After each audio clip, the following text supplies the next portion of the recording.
चलिए दोस्तों, तो आज हम लोग सीखते हैं रूट के जोड़ और घटाव। कैसे रूट के जोड़ और घटाव जो होते हैं कैसे बनते हैं, तो चलिए देखते हैं। देखिए, रूट जो है, रूट का मतलब होता है, अगर रूट के अंदर में यहाँ पे अगर कोई चर या अचर है, यानी कि एक्स या वाई या जेड या कुछ भी है, ए से लेके जो भी अगर जेड तक कोई भी अगर लेटर दे रखा है तो आपका क्या है, चर है। और आपका गिनती जो भी दे रखा है वो आपका अचर है। तो इसका मतलब रूट के अंदर जो भी चीज़ें दे रखा है, तो रूट को अगर जैसे ही हटाते हैं तो रूट के पावर में क्या बनता है, 1/2। तो इसका मतलब हुआ कि अगर 5 जो है, रूट अंडर 5 को अगर हम लिखना चाहते हैं बिना रूट के, तो इसको लिख सकते हैं 5 के पावर 1/2। अगर रूट अंडर ए है तो इसको भी लिखेंगे ए के पावर 1/2। अगर रूट अंडर क्या है, 70 है, तो 70 को लिखेंगे यानी कि 70 के पावर 1/2। यानी कि जब भी रूट हटाते हैं तो हटाने के बाद रूट के बदले में उस संख्या के या फिर उस लेटर के पावर में आपका 1/2 चढ़ जाता है। तो यहाँ पे जैसे अगर मान लीजिए कि अगर ए बी लिखते हैं, रूट अंडर क्या है, ए बी, तो यहाँ पे लिखेंगे ए बी के पावर में 1/2। क्या लिख देंगे, यानी कि रूट ए बी को क्या लिख सकते हैं, ए बी के पावर में 1/2 लिख सकते हैं। अब देखिए, इसके बाद इसका जोड़ कैसे बनता है। जोड़ जो है इसका हम लोग जोड़ कैसे बना सकते हैं। देखिए, अगर यहाँ पे √2 है और यहाँ पे √2 है, अगर देखिए रूट के अंदर 2 और 2 दोनों सेम है, यानी कि रूट के अंदर का यहाँ पे जो अंक है वह एक समान है। तो जब भी रूट के अंदर का अंक समान रहता है तो उसके बाहर वाले अंक को जोड़ देते हैं। तो आप लोग कहिए कि सर यहाँ पे तो बाहर अंक कोई है ही नहीं।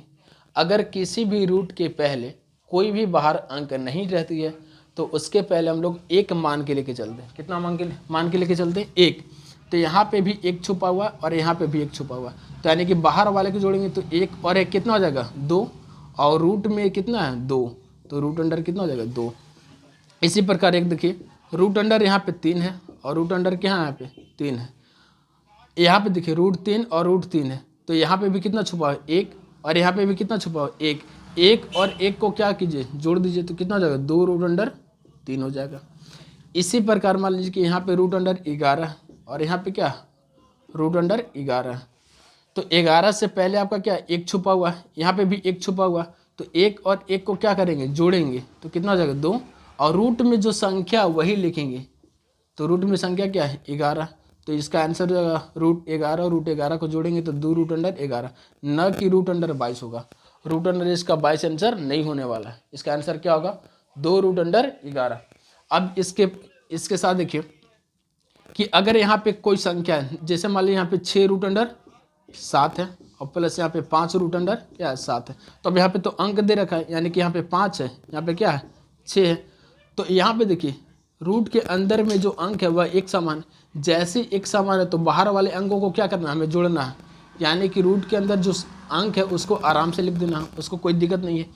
अब इसके बाद क्या करना है आपको कि बाहर वाले जो भी अंक है, यानी कि 6 और 5 है, इन 6 और 5 को क्या करना है, जोड़ देना है। तो इसका आंसर जो होगा, और इसका आंसर क्या हो जाएगा, 11 रूट अंडर 7।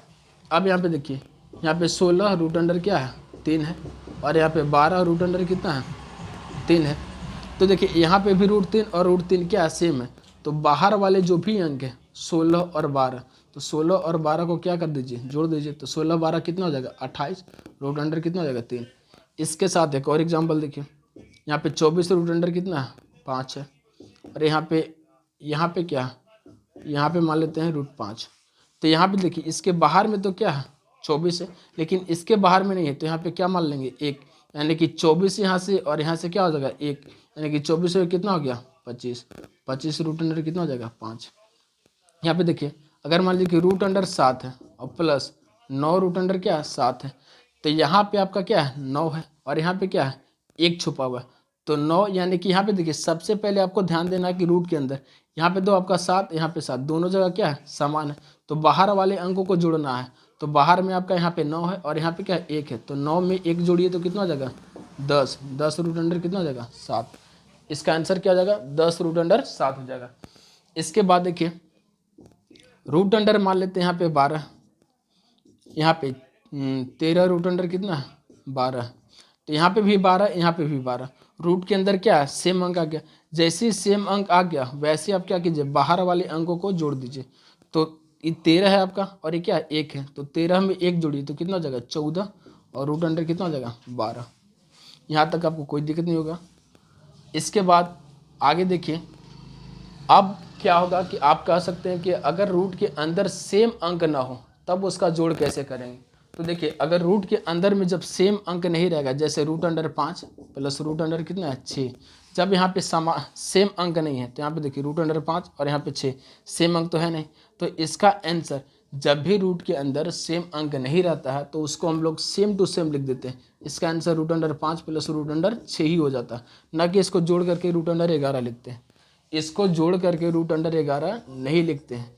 इसका जब भी रूट के अंदर अलग अलग अंक रहता है तो इसका आंसर क्या हो जाएगा, वही हो जाएगा जो क्वेश्चन दे रखा। यहाँ पे एक और देख लीजिए, 3 रूट अंडर 2 है प्लस 2 रूट अंडर कितना है 3 है, तो इसका भी आंसर कितना हो जाएगा 3 root under 2 plus 2 root under 3 हो जाएगा। यहाँ पे एक और देखिए, 9 रूट अंडर 5 है प्लस 6 रूट अंडर कितना है 3 है, तो यहाँ पे क्या आपका देखिए रूट अंडर 5 और रूट अंडर कितना है 3। रूट अंडर 5 जो है और रूट अंडर 3 दोनों रूट के अंदर अंक है, लेकिन दोनों क्या है अलग अलग है। तो बाहर में जो अंक हैं उसको जोड़ेंगे नहीं बल्कि ऐसे ही लिख देंगे, जस का तस जो क्वेश्चन है वही उसको क्या कर देंगे लिख देंगे। ए आपका रूट के अंदर जोड़ हो गया, यानी कि जब रूट के अंदर समान अंक रहेगा तब उसको कैसे जोड़ेंगे, और रूट के अंदर जब अलग अलग अंक रहेंगे तब उसको कैसे जोड़ेंगे। तो आज हम लोग सीखे रूट के जोड़। आज आपको अब देते हैं, घर से आप बना करके और कमेंट करके बताइएगा कि इसका आंसर क्या होगा। आपका 2 क्वेश्चन देते हैं, एक आपका 6 रूट अंडर 7 और एक है 3 रूट अंडर 7, एक आपका और दूसरा है root under 7 plus root under 3। इसका आंसर क्या होगा और इसका आंसर क्या होगा आप बताइएगा। जय हिंद।